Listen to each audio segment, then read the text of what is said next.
1943 సంవత్సరం. రెండో ప్రపంచ యుద్ధం ఉగ్రంగా సాగుతున్న సమయం. అమెరికా ప్రభుత్వం ఒక రహస్య ప్రాజెక్టు మొదలుపెట్టింది. దాని పేరు ప్రాజెక్ట్ రెయిన్బో. ఈ ప్రయోగం లక్ష్యం ఒక్కటే: యుద్ధ నౌకలను అదృశ్యం చెయ్యడం, శత్రు దేశాల్లోకి కనిపించకుండా పంపడం. ఆ ప్రయోగానికి ఎంపికైన నౌక యుఎస్ఎస్ ఎల్డ్రిడ్జ్. ఆ నౌకకు నాయకత్వం వహిస్తున్నాడు కెప్టెన్ బ్రెనర్. ఒక చీకటి రాత్రి శాస్త్రవేత్తలు భారీ యంత్రాన్ని ఆన్ చేశారు. నౌక చుట్టూ నీలికాంతి మెరిపింది. గాలిలో విద్యుత్ కంపనలు. సైనికులు భయంతో అరవడం ప్రారంభించారు. అకస్మాత్తుగా యుఎస్ఎస్ ఎల్డ్రిడ్జ్ ఆకాశంలోనే మాయమైంది. కాని ఆ నౌక శత్రుదేశానికి వెళ్ళలేదు. అది వెళ్ళింది ఇంకో లోకానికి. ఆ లోకానికి పేరు డైమెన్షన్ ఎక్స్. చుట్టూ చీకటి, ఎర్రని ఆకాశం, గాలిలో తేలుతున్న నల్ల కణాలు. నౌక మళ్లీ ప్రత్యక్షమైన క్షణాల్లోనే సైనికుల శరీరాలు కరిగిపోయాయి. కొంతమంది నౌక గోడల్లో కలిసిపోయారు. వింత ఆకారాల ప్రాణులు పొగలో కదలడం మొదలుపెట్టాయి.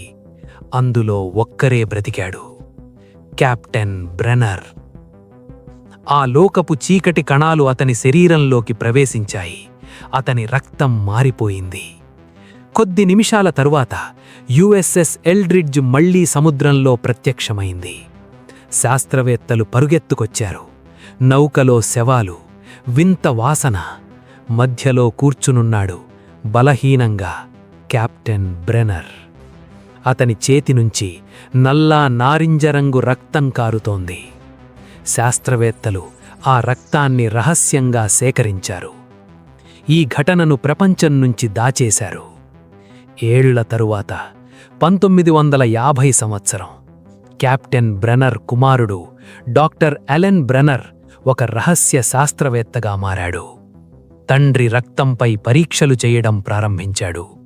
ఆ రక్తంలో చీకటి కణాలున్నాయని గుర్తించాడు. ఆ కణాలు ఇంకో లోకానికి తలుపు తీసే శక్తి కలవని నమ్మాడు. అతను ప్రారంభించిన ప్రాజెక్టు పేరు నెవాడా ఎక్స్పెరిమెంట్. భారీ యంత్రాలు, విద్యుత్ తుఫానులు, కాంతి వలయాలు. కాని ప్రతి ప్రయత్నం విఫలమైంది. డైమెన్షన్ ఎక్స్కి తలుపు తెరవలేకపోయాడు. చివరికి ఆ కణాలనొక సూట్ కేసులో పెట్టి రహస్యంగా దాచాడు. కాని బ్రెనర్ ల్యాబ్లో ఒక ద్రోహి ఉన్నాడు. అతనొక రష్యన్ గూఢచారి. ఒక రాత్రి ఆ సూట్ కేసును దొంగిలించాడు.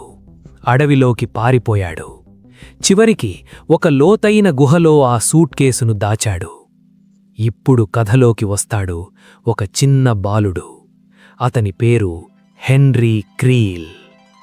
నిశ్శబ్దంగా ఉండే పిల్లాడు. ఎప్పుడూ కొత్త ప్రదేశాలు అన్వేషించేవాడు. ఒకరోజు అడవిలో తిరుగుతూ ఆ గుహ దగ్గరకు వచ్చాడు. అదే గుహలో రష్యన్ గూఢచారి దాక్కున్నాడు. బ్రెనర్ ఏజెంట్లు అతన్ని వెంబడిస్తున్నారు. హెన్రీ గుహలోకి అడుగు పెట్టగానే ఆ గూఢచారి భయంతో ఉనికిపోయాడు. ఈ పిల్లాణ్ణి బ్రెనర్ పంపాడేమో అని అనుకున్నాడు. తుపాకి తీసి హెన్రీపై కాల్చడం ప్రారంభించాడు. బుల్లెట్ హెన్రీ చేయి అరచేతి దాటింది. రక్తం కారింది. హెన్రీ అరిచాడు. ఆ గూఢచారి మళ్లీ కాల్చడానికి ప్రయత్నించాడు. ఆ క్షణంలో హెన్రీ పక్కనే ఉన్న పెద్ద రాయితో అతని తలపై కొట్టాడు. ఆ గూఢచారి అక్కడికక్కడే చనిపోయాడు. గుహలో నిశ్శబ్దం. హెన్రీ కంపిస్తున్న చేతితో చుట్టూ చూశాడు. అప్పుడే అతని కంటికి ఒక లోహ సూట్ కేసు కనిపించింది. కుతూహలంతో దాన్ని తెరచాడు. లోపల ఒక నల్ల రాయి. దానిపై నారింజరంగు గీతలు మెరిశాయి. ఆ రాయి వింతగా వెలుగుతోంది. హెన్రీ తన గాయమైన చేతితో ఆ రాయిని పట్టుకున్నాడు. అదే క్షణం భూమి కంపించింది. ఆ రాయి అతని అరచేతిలో కరిగిపోవడం మొదలైంది.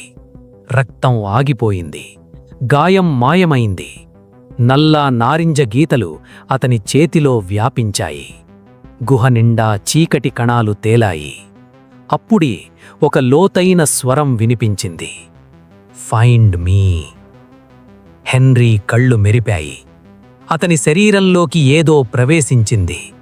అది డైమెన్షన్ ఎక్స్లో నివసించే ప్రాణి, మైండ్ ఫ్లేయర్. హెన్రీ నేలపై కూలిపోయాడు. ఇది హెన్రీ క్రీల్ కథ ఆరంభం.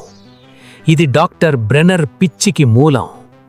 ఇది డైమెన్షన్ ఎక్స్ తలుపు తెరుచుకునే మొదటి అడుగు. మరియు ఇది మైండ్ ఫ్లేయర్ భూమిపైకి వచ్చే మార్గం. అదే క్షణంలో ఆ నల్ల రాయిలో నుంచి ఓ భయంకరమైన శక్తి విడుదలైంది. హెన్రీ చుట్టూ నల్ల పొగలు చుట్టుముట్టాయి. మరుక్షణంలో అతడు మాయమయ్యాడు. హెన్రీ 12 గంటల పాటు డైమెన్షన్ ఎక్స్ అనే మరో లోకంలో చిక్కుకుపోయాడు.